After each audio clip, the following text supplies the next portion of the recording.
Hello, my dear friends. This is Subraj Rajan.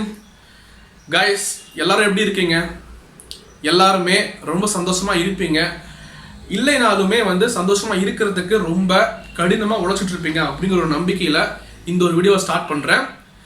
இந்த உலகம் இந்த டைம்ல ரொம்ப ஸ்பீடா ஓடிட்டு இருக்கு.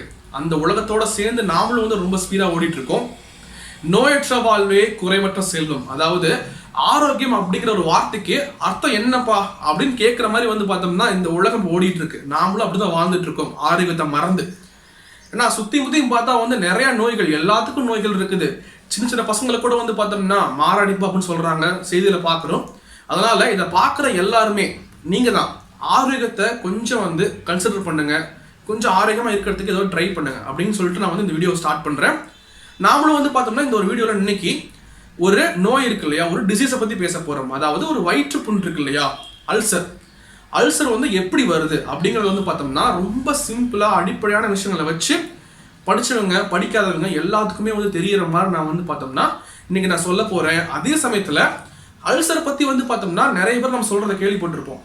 டேய் சாப்பிட்றா, சாப்பிடலினா அல்சர் வந்துடும், அப்புறம் நீ தான் அவதிப்படுவ அப்படிங்கிற மாதிரி கரெக்ட் டைமுக்கு சாப்பிடுன்னு சொல்லிட்டு நம்மளை எல்லாருமே சொல்லியிருப்பாங்க. நம்மளை சுற்றி இருக்கிற எல்லாருமே, அம்மா அப்பா எல்லாருமே. அது ஓகே தான். ஆனால் உண்மை சொல்ல போனா ஆரோக்கியமான உணவு சாப்பிட்டாலும் கரெக்ட் டைமுக்கு நீங்க சாப்பிட்டாலும் அல்சர் வரும் அப்படின்னு சொன்னா நீங்க நம்புவீங்களா? அது எப்படி அப்படிங்கறத பார்த்தோம்னா நம்ம இன்னைக்கு டிஸ்கஸ் பண்ண போறோம். அப்படிங்கிறது தான் ரொம்ப இன்ட்ரெஸ்டிங்கா போகுதுன்னு நினைக்கிறேன். பார்க்கலாம், ஓகேங்களா? Let's go. கைஸ், நம்ம டெய்லியும் நிறைய விதமான உணவுப் பொருட்களை சாப்பிட்டு இருக்கோம். ஒவ்வொரு உணவும் பார்த்தோம்னா சமைக்க தேவையான பொருட்கள்னு சொல்லிட்டு நிறைய பொருட்கள் இருக்கு. அந்த பொருட்களை வச்சு நம்ம சமைச்சு சாப்பிட்டு இருக்கோம். அதை நம்ம பார்த்தோம்னா இன்கிரீடியன்ஸ் அப்படின்னு சொல்லுவோம் இல்லையா. ஒரு உதாரணமா சொல்ல போனா வச்சுக்கோங்களேன், ஒரு காய்கறிகள், பழங்கள், அப்புறம் பார்த்தோம்னா இறைச்சி, பால், முட்டை, இந்த மாதிரி நிறைய விதமான உணவுப் பொருட்கள் இருக்கு. அதை வச்சு நம்ம சமைச்சு நம்ம சாப்பிட்றோம். ஒரு உணவுப் பொருள் நம்ம எடுத்துட்டு அதுல பார்த்தோம்னா அமிலம், அதாவது ஆசிட் உள்ள இருக்கும். இல்ல பார்த்தோம்னா காரம் அப்படின்னு சொல்லுவாங்க, அதாவது பேஸ் உள்ள இருக்கும். ஒரு உணவுப் பொருள் நம்ம எடுத்துட்டு அதுக்குள்ள பார்த்தோம்னா அதிகமான ஒரு ஆசிட் இருந்துச்சுன்னா வச்சுக்கோங்களேன், அந்த ஒரு உணவுப் பொருள் பார்த்தோம்னா அசிட்டிக் ஃபுட் அப்படின்னு நம்ம சொல்லுவோம். இல்ல இன்னொரு உணவுப் பொருள் எடுக்கிறோம், அந்த உணவுப் பொருள்ல பார்த்தோம்னா அதிகமான ஒரு காரம் இருக்குது, பேஸ் இருக்கு. அப்படிங்கும் போது அந்த ஒரு பொருளை நம்ம பேசிக் ஃபுட் அப்படின்னு நம்ம சொல்லுவோம். ஸோ இந்த ஒரு ஆசிட்டும் இந்த ஒரு பேஸும் பார்த்தோம்னா ஒரு கெமிக்கல் காம்பவுண்ட் அப்படின்னு சொல்லுவோம் இல்லையா, அதாவது சேர்மம் அப்படின்னு சொல்லுவோம். ஒரு வேதியியல் சேர்மம் அப்படின்னு சொல்லுவோம். சேர்மம்னா பார்த்தோம்னா நாம கெமிஸ்ட்ரியில படிச்சிருப்போம் இல்லையா, தனிம வரிசை அட்டவணை, அதாவது எலமெண்ட்ஸ் டேபிள்னு படிச்சிருப்போம். அதுல நிறைய விதமான எலமெண்ட்ஸ் இருக்கும். ஒரு கார்பன், ஆக்சிஜன், கால்சியம், இந்த மாதிரி நிறைய விதமான எலமெண்ட்ஸ் அதுல இருக்கும். 2 அல்லது அதுக்கு மேற்பட்ட எலமெண்ட்ஸ் சேரும் பொழுது, ஒரு பர்டிகுலர் ப்ரொபோர்ஷன்ல சேரும் போது பார்த்தோம்னா அதை நம்ம பார்த்தோம்னா காம்பவுண்ட், அதாவது சேர்மம் அப்படின்னு சொல்லுவோம். ஓகேங்களா? ஸோ இந்த மாதிரி ஒரு விதமான காம்பவுண்ட் தான் பார்த்தோம்னா இந்த ஒரு ஆசிட்டும் பேஸும். ஸோ அந்த ஆசிட்டுக்கும் பேஸுக்கும் நம்ம பார்த்தோம்னா ஃபியூச்சர்ல நான் சொல்றேன், எக்ஸாம்பிள் நான் சொல்றேன். இப்போதைக்கு சேர்மத்துக்கு பார்த்தோம்னா ஒரு எக்ஸாம்பிள் பார்க்கும்போது நம்ம குடிக்கிறோம் இல்லையா, தண்ணி இருக்கு இல்லையா, தண்ணி பார்த்தோம்னா ஒரு சேர்மம் தான், அதாவது H2O அப்படின்னு சொல்லுவாங்க. ஸோ அந்த H2O தான் பார்த்தோம்னா வாட்டர், அதாவது ஹைட்ரஜனும் ஆக்சிஜனும் சேரும் போது தானே பார்த்தோம்னா அங்கே ஒரு வாட்டர் உருவாக்குது. அப்படின்னா வாட்டரும் ஒரு சேர்மம். இதே மாதிரி தான் பார்த்தோம்னா ஆசிட்டும் பேஸும் பார்த்தோம்னா ஒரு சேர்மம், அதாவது ஒரு காம்பவுண்ட் அப்படின்னு சொல்லுவாங்க. ஆசிட் அண்ட் பேஸ் இந்த ரெண்டுமே பார்த்தோம்னா அடிப்படையில் ஒரு காம்பவுண்ட் அப்படின்னு நம்ம சொன்னாலும் இந்த ரெண்டுக்குமே சில வேறுபாடுகள் இருக்கு. நம்ம ஃபர்ஸ்ட் பார்த்தோம்னா ஆசிட்டை பத்தி பார்ப்போம். ஒரு உணவுப் பொருள் இருக்கு, அந்த உணவுப் பொருள் நம்ம சாப்பிடும் போது அந்த ஒரு புளிப்பு சுவை தருதுன்னு வச்சுக்கலாமே, புளிக்குது பயங்கரமா. அப்படிங்கும்போது அந்த ஒரு உணவுப் பொருளுக்குள்ள இருக்கிற அந்த புளிப்பு சுவை இருக்குது இல்லையா, அந்த புளிப்பு சுவைக்கு காரணம் பார்த்தோம்னா அந்த ஒரு உணவுப் பொருளுக்குள்ள இருக்கிற ஆசிட் அப்படிங்கறத நீங்க எப்பயும் ஞாபகம் வச்சுக்கோங்க. எந்த அளவுக்கு ஒரு பொருள்ல பார்த்தோம்னா ஆசிட் அதிகமா இருக்கோ அந்த அளவுக்கு பார்த்தோம்னா அந்த ஒரு பொருள் புளிக்கும் அப்படிங்கிற மாதிரி தான். ஓகேங்களா? ஒரு உதாரணமா சொல்ல போனா சிட்ரிக் ஆசிட் அப்படின்னு சொல்லுவாங்க. அது பார்த்தோம்னா லெமன், அதாவது எலுமிச்சம்பழம், ஆரஞ்சு பழத்துல எல்லாம் இருக்கும். லாக்டிக் ஆசிட் அப்படின்னு சொல்லுவாங்க, அது பார்த்தோம்னா தயிர்ல இருக்கும். அடுத்து அசிட்டிக் ஆசிட் அப்படின்னு சொல்லுவாங்க, அது வினிகர்ல இருக்கும். இந்த மாதிரி நிறைய விதமான ஆசிட் இருக்கு. செயற்கையாகவும் உருவாக்குற ஆசிட்டும் இருக்கு அப்படிங்கிற மாதிரி தான். ஓகேங்களா? அடுத்து பேஸை பத்தி பார்க்க போறோம்.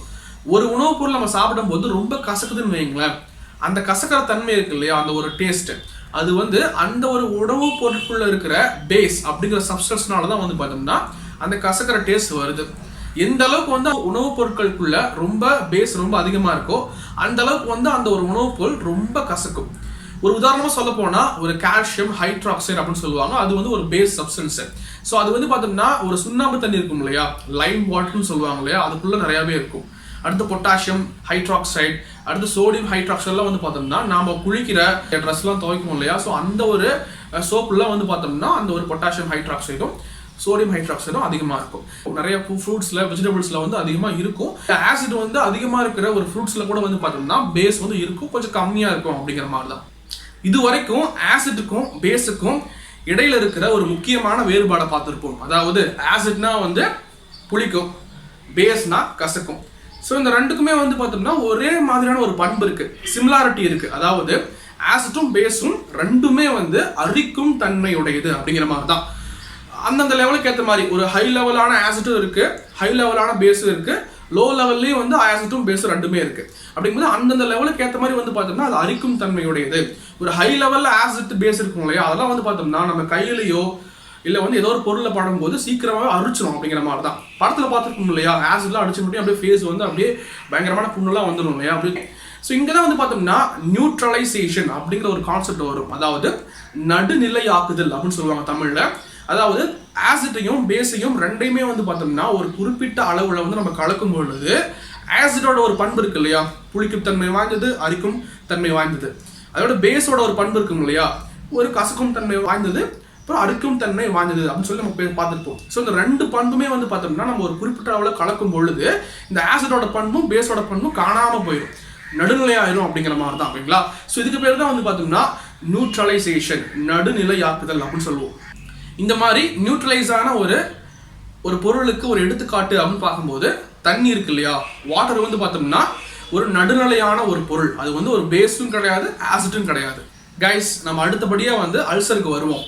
நாம் வந்து அப்படியே சாப்பிட்றோம் இல்லையா, மென்று அப்படியே முழுங்கும் போது அந்த சாப்பாடு வந்து பார்த்தோம்னா அந்த உணவு குழல் வழியாக அப்படியே வரும், வந்து கீழே இறங்கி ஃபர்ஸ்ட் வந்து பார்த்தோம்னா இறப்பை இருக்கும் இல்லையா, ஸ்டொமக்கை போய் சேர்ந்தடையும். ஸ்டொமக்கில் வந்து பார்த்தோம்னா இயற்கையாகவே வந்து HCl அப்படின்னு சொல்லக்கூடிய ஹைட்ரோக்ளோரிக் ஆசிட் அப்படின்னு சொல்லுவாங்க. அந்த ஒரு ஆசிட் வந்து பார்த்தோம்னா அங்கே சுரந்துட்டு இருக்கும். ஸோ அந்த ஒரு ஹைட்ரோக்ளோரிக் ஆசிடோட வேலை என்னன்னு பார்க்கும்போது நம்ம சாப்பிடக்கூடிய சாப்பாடு இருக்கு இல்லையா, அதை அப்படியே கட் பண்ணி அந்த சாப்பாட்டுக்குள்ள இருக்கிற அந்த ஒரு சத்து பொருளை வந்து பிரித்தெடுக்கிறதுக்கு அந்த ஒரு HCl அப்படின்னு சொல்லக்கூடிய ஹைட்ரோக்ளோரிக் ஆசிட் வந்து உதவிட்டு இருக்கு. அப்படின்னா என்ன அர்த்தம், நம்ம வயிற்றுல நம்ம இறப்பையில வந்து பார்த்தோம்னா ஏற்கனவே வந்து HCl அப்படிங்கிற ஒரு அமிலம் வந்து உள்ள சுரந்துட்டு இருக்கு அப்படிங்கிற மாதிரி தான். சப்போஸ் நம்ம சாப்பிடாம இருக்குன்னு வச்சுக்கோங்களேன், பசிக்கிற ஃபீல் இருக்கும் இல்லையா, அந்த ஃபீல் வந்து எப்படி இருக்கும், வயிறுல என்னமோ வந்து அப்படியே கடையிற மாதிரி ஒரு ஃபீல் இருக்கும். நாம வந்து சாப்பாடு சாப்பிடாம இருக்கும்போது அந்த ஹைட்ரோக்ளோரிக் ஆசிட் வந்து அப்பயும் வந்து சுரந்துட்டு தான் இருக்கும், அந்த ஒரு இறப்பைக்குள்ள உருவாகிட்டு தான் இருக்கும்.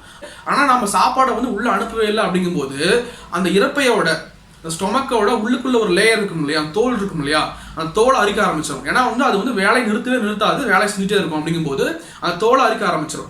நீங்க மறுபடியும் சாப்பிடும்போது என்ன ஆகுதுன்னா அந்த சாப்பாட்டை பிடிச்சி அரிக்க ஆரம்பிச்சிடும். அப்போ வந்து உங்களுக்கு வயிறு கொஞ்சம் ஃப்ரீயான மாதிரி ஒரு ஃபீல் இருக்கும் அப்படிங்கிற மாதிரி. இது அடிக்கடி நடக்கும்போது என்ன ஆகும், அங்கே வந்து ஒரு புண்ணா மாறதுக்கு வாய்ப்பு இருக்கும். இதுதான் நமக்கு ஜென்ரலாக வந்து நடக்கிற விஷயம். ஆனால் நீங்க கேட்பீங்க இல்லையா, டே சுப்ராஜ், ஃபர்ஸ்ட் நீ சொன்னீங்கல்ல ஆரோக்கியமான உணவு சாப்பிட்டா கூட அல்சர் வரும் அப்படிங்கிற மாதிரி நீ சொன்னீங்கல்ல, அது எப்படி அப்படிங்கிற மாதிரி நீங்க கேட்பீங்க. அதாவது உள்ளுக்குள்ள ஏற்கனவே வந்து பார்த்தோம்னா ஒரு ஆசிட் வந்து சுரந்துட்டு இருக்கு, ஒரு விதமான அமிலம் வந்து உள்ள இருக்கு ஏற்கனவே ஸ்டொமக்ல. நாமளும் வந்து ஆசிட் அதிகமாகிற உணவு வந்து எனக்கு இந்த ஒரு உணவு பிடிக்குமான்னு சொல்லிட்டு நம்ம நிறைய சாப்பிட்டு இருக்கும்போது என்ன ஆகும், உள்ளுக்குள்ள ஏற்கனவே ஆசிட் இருக்கு, நாமளும் ஆசிட் இருக்கிற உணவு நிறைய சாப்பிட்றோம். உதாரணமாக சொல்ல போனால் ஒரு லெமனு, ஒரு ஆரஞ்சு, ஒரு பால், இது மாதிரி நிறைய அதையே சாப்பிட்டு இருக்கோம். அப்படிங்கும்போது பிடிக்குதுன்னு சொல்லிட்டு சாப்பிட்டே இருக்கும். அப்படிங்கும்போது என்ன ஆகும், ஆசிட்டோட கண்டென்ட் உள்ள அதிகமாகும். அப்படிங்கும்போது என்ன ஆகும்னா அப்பயும் வந்து அங்கே வந்து அல்சர் வரதுக்கு நிறைய வாய்ப்பு இருக்கும். அதே சமயத்தில் ரொம்ப ஸ்பைசியான ஃபுட் இருக்கும் இல்லையா, காரசாரமாக எனக்கு ரொம்ப ஃபுட்டு பிடிக்கும்பா, நம்ம எல்லாரும் இப்போ அப்போதான் சாப்பிட்டு இருக்கோம், நிறைய காரசாரமான ஃபுட் இருக்கும் இல்லையா, சைனீஸ் ஃபுட் சாப்பிட்றோம், இந்த மாதிரி நிறைய ஃபுட்ஸ் நம்ம சாப்பிட்றோம். அப்படிங்கும்போது அதனால கூட வந்து பார்த்தோம்னா ஆசிடோட கண்டென்ட் வந்து உள்ள அதிகமாகிறதுக்கு வாய்ப்பு இருக்கு.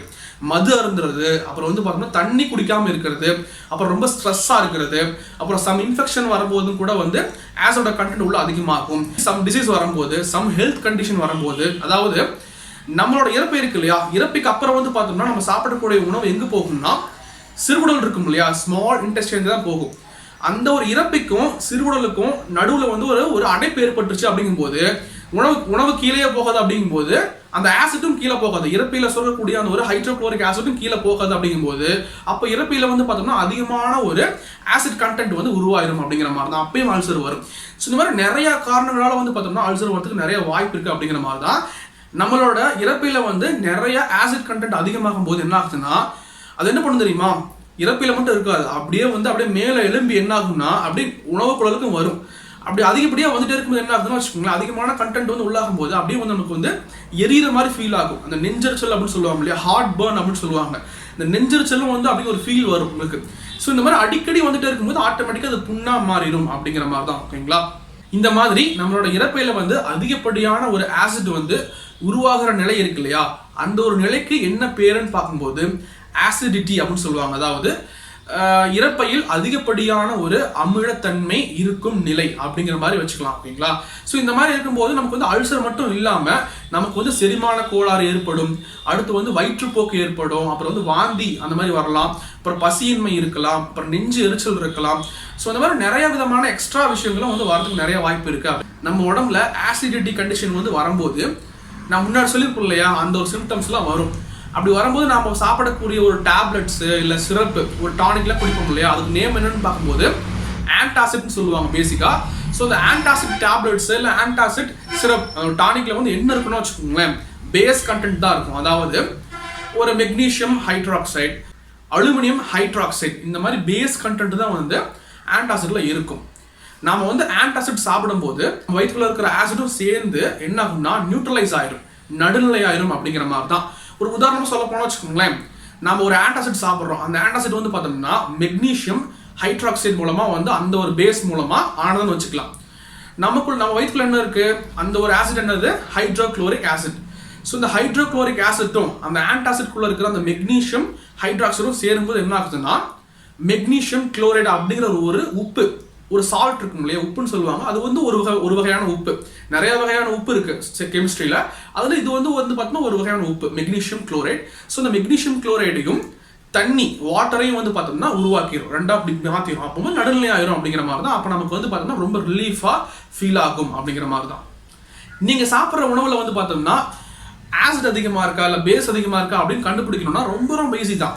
ஸோ கூகுள் இருக்குல்ல, கூகுளில் வந்து பார்த்தோம்னா நீங்க சும்மா ஒரு எக்ஸாம்பிள் சொல்றேனே, ஒரு லெமன் இருக்கு, லெமன் வந்து பார்த்தோம்னா ஆசிடா பேஸா அப்படின்னு கண்டுபிடிக்கணும்னா ஜஸ்ட் வந்து பார்த்தோம்னா is lemon acid or base அப்படிங்கிற மாதிரி சர்ச் பண்ணீங்கன்னா கண்டிப்பா நீங்க வந்து முன்னாடி தெரிஞ்சிடும் லெமன் வந்து பார்த்தோம்னா ஒரு ஆசிட் கண்டென்ட் அதிகமாக இருக்கிற ஒரு பொருள் அப்படிங்கிற மாதிரி தெரிஞ்சிடும். ஸோ இந்த மாதிரி தான் நான் இது வரைக்கும் சொன்னதெல்லாம் வந்து பார்த்தோம்னா வந்து ஒரு எஜுகேஷன் பர்பஸ் மட்டும்தான். நீங்களே வந்து வீட்டில் எதுவும் ஓவராக ட்ரை பண்ணிடாதீங்க. ஸோ உங்களுக்கு இந்த மாதிரி சிம்டம்ஸ்லாம் இருக்கும்போது வந்து பார்த்தோம்னா நீங்க வந்து ஒரு டாக்டர்கிட்ட போய் கேட்கறது தான் வந்து கரெக்டா இருக்கும். ஏன்னா வந்து இதனாலதான் இது அப்படிங்கிற மாதிரி நம்ம கன்ஃபார்மா சொல்லிட முடியாது. வெவ்வேறு நோய்கள் மூலமா கூட வந்து நிறைய சிம்டம்ஸ், இதே வகையான சிம்டம்ஸ்ல கூட வரதுக்கு வாய்ப்பு இருக்கு. அப்படிங்கும்போது ஒரு பிரச்சனை வருதுன்னா வச்சுக்கோங்களேன், அது உங்களால கண்ட்ரோல் பண்ண முடியல அப்படிங்கும்போது கண்டிப்பா நீங்க டாக்டர்கிட்ட போய் கேளுங்க. அப்பதான் வந்து அவங்க வந்து என்ன பிரச்சனை உங்களுக்கு உண்மையாலுமே இருக்கு, அல்சர் தானா இல்லை வேற ஏதாவது பிரச்சனை இருக்கா அப்படின்னு கண்டுபிடிச்சிட்டு அதுக்கேற்ற மாதிரி வந்து பார்த்தோம்னா அவங்க ட்ரீட்மெண்ட் கொடுப்பாங்க அப்படிங்கறத நான் வந்து இங்க பரிந்துரைக்கிறேன். ஓகேங்களா, சிம்பிளா நல்ல ஒரு பேலன்ஸ் டயட் நீங்க எடுக்க பாருங்க. எல்லா உணவையும் கலந்து சாப்பிடுங்க, நல்ல உணவை கலந்து சாப்பிடுங்க, நல்லா சமைச்சு நல்ல ஒரு ஜங்க் ஃபுட்லாம் சாப்பிடாம நல்ல ஒரு உணவை சாப்பிடுங்க, நல்லா ஹாப்பியா இருக்கலாம். ஓகேங்களா, சரி காய்ஸ், இந்த வீடியோ உங்களுக்கு பிடிச்சிருக்குன்னு நினைக்கிறேன். உங்களுக்கு பிடிச்சிருந்தா வந்து பார்த்தோம்னா இந்த ஒரு வீடியோவை உங்களோட ஃப்ரெண்ட்ஸுக்கு ஷேர் பண்ணுங்க. அதே சமயத்துல நீங்க எங்கிட்ட வந்து பார்த்தோம்னா ஏதோ பேசணும்னு நினைச்சீங்கன்னா டிஸ்கிரிப்ஷன்லயும் கமெண்ட் பாக்ஸ்லயும் வந்து பார்த்தோம்னா இன்ஸ்டாகிராம் அண்ட் ஃபேஸ்புக் ஐடி கொடுக்குறேன், அங்க வந்து நீங்க வந்து எங்கிட்ட பேசலாம். அதே சமயத்துல நீங்க இந்த வீடியோ பத்தி என்ன நினைக்கிறீங்க அப்படிங்கறத கமெண்ட் பாக்ஸ்ல மென்ஷன் பண்ணுங்க. நம்ம வந்து நெக்ஸ்ட் ஒரு நல்ல வீடியோல சந்திப்போம். ஓகேங்களா, அது வரைக்கும் எல்லாருமே சிரிச்சுட்டே, ரொம்ப சிரிச்சுட்டே சந்தோஷமா இருங்க.